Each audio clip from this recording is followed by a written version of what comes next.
টিনের আগমারি ব্লগে সবাইকে স্বাগতই। দেখো আমার মিনি সংসার, এই যে একজন, এটা হচ্ছে বেশি বদমাইশ জানো তো, মানে কি বলবো, টুকটুকি টুকটুকি তো টুকটুকি, উফ জান হেল্প করে দেয়, ওই জন্য ও ছাড়াই থাকে বেশিরভাগ সময়। এই হচ্ছে আমার বাড়ির নানিমা ছানমা লুচি মামা। আর আজকে সীতাফল বলে এটাকে, শুনেছি, এটাকে খেয়েছিলাম, খুব সুন্দর খেতে। এই দুটোর দাম 120 টাকা।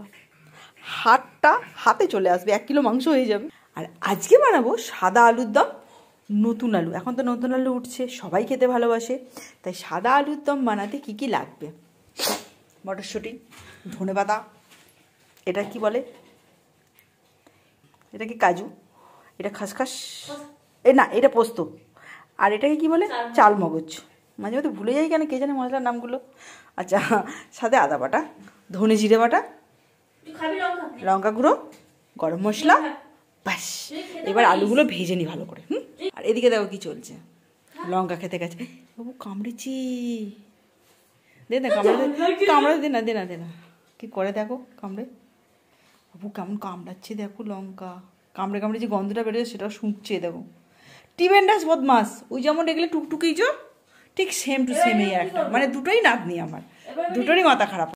দিয়েছি সাদা তেল দিয়ে রান্না হবে, আলুগুলো ভেজে নিই। আমি সবসময় ভাজাভাজিটা না চাপা দিয়ে করি, কারণ রিস্ক নেওয়া যায় না, রিস্ক আমি নিতে ভালোবাসি না এই সব ব্যাপারে, বাকি সব ব্যাপারে রিস্ক নিই।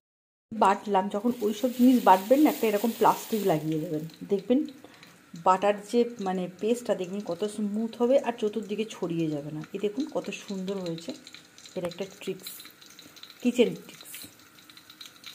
বাট আপ ক্যা করেं আটক গই। শুকনো লঙ্কা আর জিরে জিরে ভালো করে একটু নাড়াচাড়া করে নিতে হবে, কিন্তু সবটাই গ্যাস ফ্লেম কমিয়ে, সব কথা কিন্তু কমিয়ে।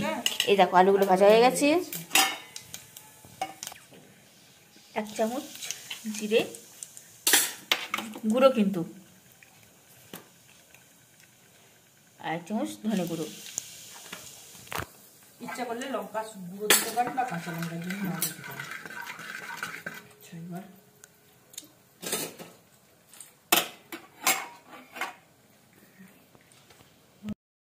এক চুটকি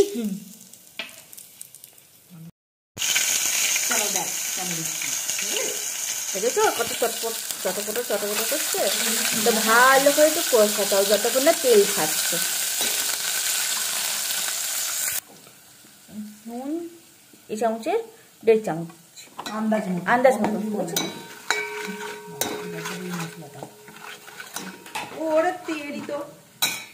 এবার যে মশলাটা পেস্ট করা হয়েছিল, এবার সেই মশলাটা দিয়ে দেওয়া হবে।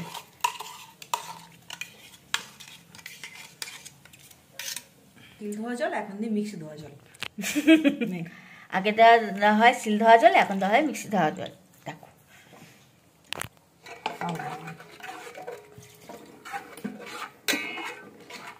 এটা যতক্ষণ না তেল ছাড়ছে ততক্ষণ এটাকে আটতে হবে। হয়েছে, এটাই হচ্ছে মেইন জিনিস, ভালো করে মিক্স করে নিতে হবে। সাথে মটরশুঁটি দিয়ে দিয়েছি, সাথে মটরশুঁটি দেওয়া হয়ে গেছে, দিতে পারো না দিতে পারো, যেটা অপশনাল, কিন্তু করতে হবে, ঠিক আছে, নাহলে ফেটে ফুটুস ফুটাস হয়ে যাবে। মশলা কিন্তু ভাজা যাবে না, বেশিক্ষণ বেশি ভাজা যাবে না। দেখছি দেখো কেমন ফুটফাট করে ফাটছে, দেখো ভাজা যাবে না, তাতে আলুগুলো দিয়ে দিতে হবে, তাতে আলুগুলো দিয়ে দাও। যে যেমন খাবে, এটা আমাদের 2 লোকের জন্য, হার্ডলি 3টে লোক খাবে।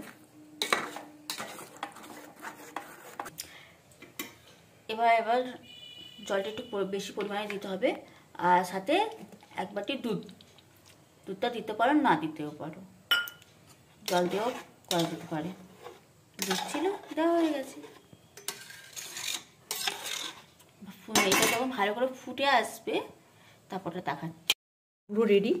এবারেতে গোলমরিচ গুঁড়ো করবে, তুমি যদি ঝাল খেতে চাও, ঠিক আছে, আমরা ঝাল একটু খাই, তাই একটা গোলমরিচ গুঁড়ো দিলাম, শীতকাল তো গোলমরিচ গুঁড়ো দিলে খুব ভালো। আর সাথে গরম মশলা পড়বে, আর মনে হলে ধনেপাতা দিতে পারে, নাহলে নাও দিতে পারে। এই দেখো আমার রেডি সাদা আলুর দম, দারুণ টেস্ট হয়, শীতকালের বাজারে ইয়াম্মি, লুচির সাথে, যদিও আমি রুটির সাথে খাবো, আর সাথে একটু ধনেপাতা, এটা আমি দিই, মানে এত কিছু দেওয়ার পরে ধনে পাতার যদিও কোনো ইয়েটা থাকে না, টেস্টটা থাকে না, বাট আমি দিয়ে ভালো লাগে আমার ধনে পাতা খেতে, তাই আপনারা দিতেও পারেন নাও পারেন। আর প্লিজ বানিয়ে তারপর সাবস্ক্রাইব করবেন, তার আগে করার দরকার নেই।